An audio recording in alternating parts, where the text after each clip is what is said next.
नमस्कार मित्रों।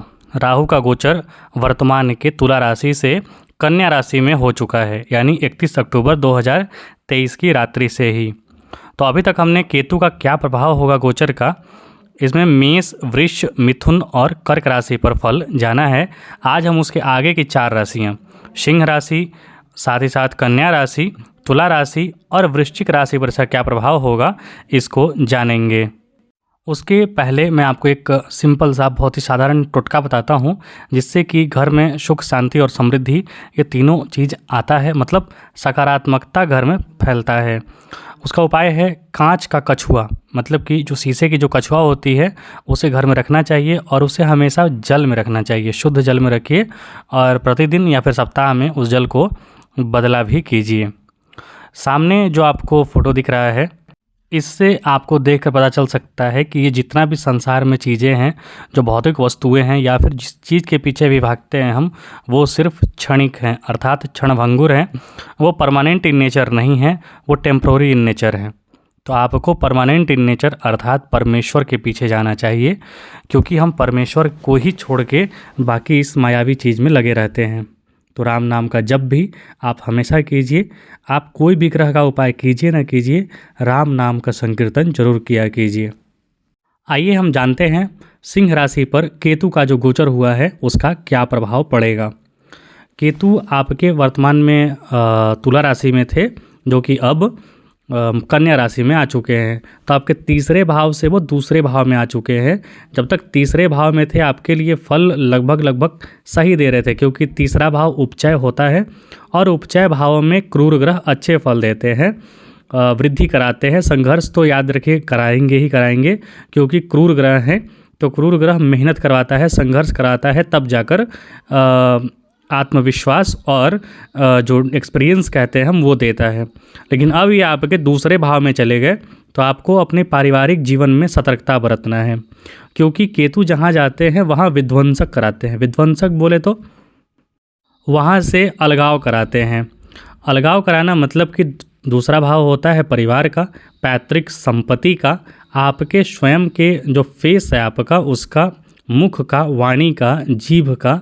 तो इन सब चीज़ों का आपको ध्यान रखना है, सतर्कता बरतनी है। वाणी का कहीं भी गलत प्रयोग ना करें, मतलब सोच समझ कर बोलें। और कोई भी निर्णय जो पैतृक संपत्ति से संबंधित हो या फिर परिवार से संबंधित हो, परिवार मतलब आपका जो पिता का परिवार है, आपके जो दादा दादी हैं, वो यहाँ पे इंक्लूड होता है। आपका स्वयं का जो होता है ना, पत्नी या फिर बच्चे, वो माइन्यूट होता है 4th हाउस से। लेकिन जो बड़ा परिवार जो होता है, दादा दादी, चाचा वगैरह, मतलब सभी पैतृक संपत्ति वगैरह जो होता है, वो हम दूसरे भाव से देखते हैं। तो वहाँ पर आपको सतर्कता बरतना है, क्योंकि केतु दूसरे भाव में बैठकर आपके छठे भाव यानी रोग, रिपु, ऋण को भी एक्टिवेट करेंगे। तो आपको लोन लेने से भी बचना है या फिर किसी को लोन देने से बचना है। सोच समझकर निर्णय लीजिए। और जो लॉन्ग टर्म के डिजीज़ेज़ वगैरह कुछ आपको हैं, तो सतर्कता उसमें बरतिए, क्योंकि वहाँ पर भ्रम की स्थिति बन सकती है। साथ ही साथ ये जो केतु हैं वह नवम दृष्टि से आपके 10वें भाव को देखेंगे। तो कार्य क्षेत्र में आप तब तक कोई परिवर्तन ना कीजिए जब तक कि आपको गारंटी ना मिल जाए कि इससे बेहतर हमें कुछ और मिलेगा। अन्यथा भ्रम की स्थिति में आप कार्य क्षेत्र भी परिवर्तन कर देंगे और बाद में पछताएंगे। अब यदि हम केतु की बात करें तो कन्या राशि में, तो ये स्वयं कन्या राशि में जाकर विराजमान हो रहे हैं।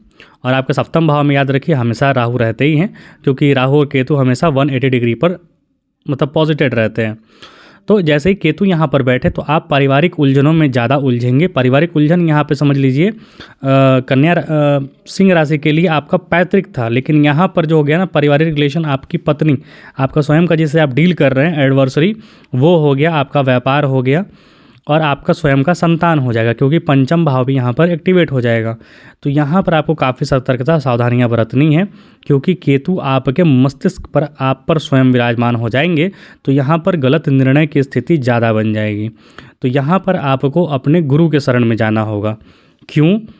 क्योंकि आपका 9वां भाव भी जो केतु हैं वो एक्टिवेट करेंगे, और गुरु के शरण में ही जाकर, अर्थात भगवान के प्रेरणा से, या फिर आपने किसी को गुरु बनाया है उनसे, या फिर अपने माता पिता से, या फिर आप अपने दाम्पत्य जीवन में पार्टनर से भी आप सलाह कर सकते हैं, सहयोग ले सकते हैं, वो भी आपको अच्छे निर्णय देंगे। तो बिना सोचे विचारे उस पर गहन चिंतन किए कोई भी निर्णय ना लें।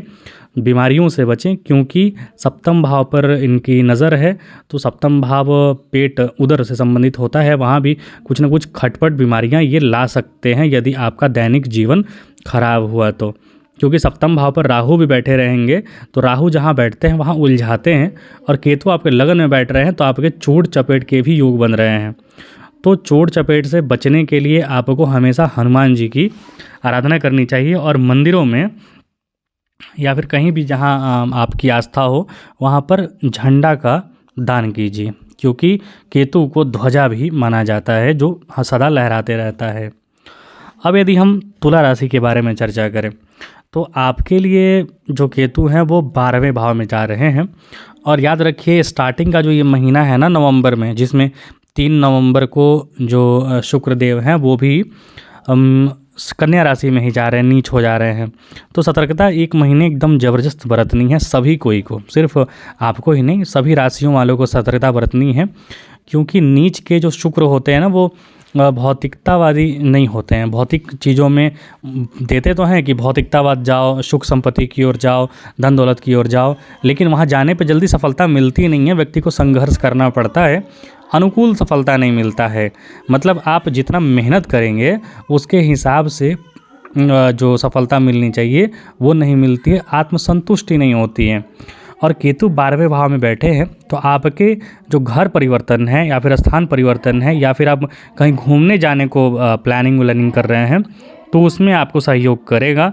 और ख़ास करके धार्मिक स्थान पर यदि आप जाएं, जलीय स्थान पे जाएं, तो ज़्यादा अच्छा रहेगा। लेकिन जहाँ भी जाएं वहाँ थोड़ी सतर्कता बरतिए, क्योंकि केतु जनित जो भी चीज़ होता है ना, वो त्वरित होता है, एकदम क्षणिक। जैसे मतलब आपको हवा भी नहीं लगेगा और आपके साथ वो चीज़ें हो जाएंगी। तो सतर्कता यहाँ पर बरतना आवश्यक है, क्योंकि ऐसा भी ना हो जाए कि हम कहीं गए घूमने और वहाँ से अच्छा मतलब एक्सपीरियंस अच्छा ना लेकर बुरा एक्सपीरियंस लेकर आए। तो कहीं भी आवेग में और कहीं भी क्षणिक गुस्से में कोई कार्य न करें, सावधानी से सतर्कतापूर्वक कार्य करें, आपके लिए अच्छा अवसर है। अब यदि हम आज की लास्ट राशि यानी वृश्चिक राशि की बात करें, तो आपके लिए केतु जो हैं 11वें भाव में चले जा रहे हैं। तो ये अवसर आपके लिए थोड़ा कॉम्प्लिकेटेड रहने वाला है। मतलब लाभ के भी अवसर प्राप्त होंगे, लेकिन साथ ही साथ आपका राहु जो है ना वो 5म भाव में विराजमान हो जाएगा। तो प्रेम संबंधी जो चीज़ें हैं वो भी थोड़ी आपकी एक्सेलरेटेड हो जाएंगी। तो वहाँ पर प्रेम जो है आपका सावधानी बरतना है। वहाँ पर ऐसा प्रेम ना कर लीजिए जो आपके परिवार के खिलाफ हो या फिर आपके स्वयं के प्रतिष्ठा के खिलाफ हो। लेकिन यहाँ पर लाभ के आय के योग बनेंगे यदि आप ऑकल्ट साइंस से जुड़े हुए हैं, मतलब ज्योतिष वगैरह से या फिर गूढ़ विषयों से। गूढ़ विषय सिर्फ ज्योतिष ही नहीं होता है, गूढ़ विषय साइंस टेक्नोलॉजी भी होता है, क्योंकि उसमें आप जितना अंदर चले जाएंगे आपको नई नई चीज़ें दिखती चली जाएंगी। तो आप जितने भी गूढ़ चीज़ें जो होती हैं, जो मतलब रहस्यवादी चीज़ें होती हैं, उसमें यदि आप जुड़े हुए हैं, रिसर्च फील्ड से जुड़े हुए हैं, तो वहाँ पर आपको लाभ के अवसर मिलेंगे, कुछ सफलता प्राप्ति के अवसर मिलेंगे। क्योंकि वृश्चिक राशि वाले यहाँ पर कुछ भी नया अन्वेषण करने का, नया खोज करने की क्षमता रखेंगे। कारण केतु यहाँ पर 11वें में बैठ के आपके 5म भाव यानी ज्ञान को भी एक्टिवेट कर देंगे। साथ ही साथ आपका 3य भाव यानी कि आपका पराक्रम, साहस, शौर्य। याद रखिए, कोई भी चीज़ खोजने के लिए सबसे पहले तो आत्मविश्वास होना चाहिए। सबसे पहले आपके पास साहस होना चाहिए कि हम उस चीज़ में, से सेक्टर में घुस रहे हैं तो वहाँ से निकलने की हमारे पास क्षमता होनी चाहिए। तो यहाँ पर 3रा भाव एक्टिवेट होते ही साहस, शौर्य, पराक्रम आपके अंदर आ जाएगा। हालांकि आपको अपने दाम्पत्य जीवन पर थोड़ा ध्यान रखने की आवश्यकता है, क्योंकि केतु आपके 7म भाव को भी एक्टिवेट करेंगे, तो वहाँ थोड़ा अलगाव का योग बना सकते हैं। तो वहाँ पर सावधानी बरतिएगा। ये आपके केतु के गोचर के क्रम में 4 राशियों पर मैंने आज प्रभाव बताया। कुछ त्रुटि हो या फिर कुछ रह गया हो तो आप कमेंट बॉक्स में पूछ सकते हैं। कृपया चैनल को लाइक शेयर सब्सक्राइब जरूर कीजिए, अपना आशीर्वाद जरूर दीजिए और भगवत भक्ति में राम नाम का, हरि नाम का संकीर्तन जरूर कीजिए। धन्यवाद।